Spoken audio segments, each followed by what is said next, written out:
Sziasztok, Balázs vagyok. Ígértem nektek, hogy csinálok egy kis tartalmat majd itt erről a cserepes lemezes történetről, hogy mi hogy is csináljuk. Csak közben akadt egy kis technológiai fresh, ugyanis jött a szopófantom, a tető szopófantom, ránk ugrott, és mint szegény rolleres rácot a nyúl elbaszta. Elég kellemesen. Megmutatom, hogy most hol tartunk mi per pillanat. Szóval, igazi Flashdance fesztivál tartunk itt a tetőn. Szép és jó volt, míg elkezdtük a fóliát felhúzogatni rá, taposyózni, jön az eső, nem jön az eső, tök szuper, tök fasza, minden, haladtunk. De hát valami kis görbeség volt itt a történetben, és hát rájöttünk, hogy nem is olyan kicsi a görbeség, mert taposóval jól mutatott, de hát itt ez így nem igazán jött össze, és ez még mind semmi. Ugye, mivel hogy maga a cserepes lemezünk, ugye az egy adott szám után csinálunk mi deszkavázat alá. Itt lett egy kis probléma, hogy a régieket nagyon szeretem, imádom a régi ácsmunkákat, de itt volt egy kis probléma, hogy itt nekünk a felső sorunk 35-re van deszkázva, és a 35 ott a végén, a teteje.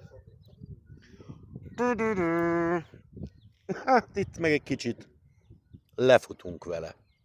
Nem kicsit, nagyon van benne egy gyenge 13 cm. Magyarul itt ez a hátsó részünk, ez sokkal szélesebb, mint az első részünk. És még itt nem állt meg a történet.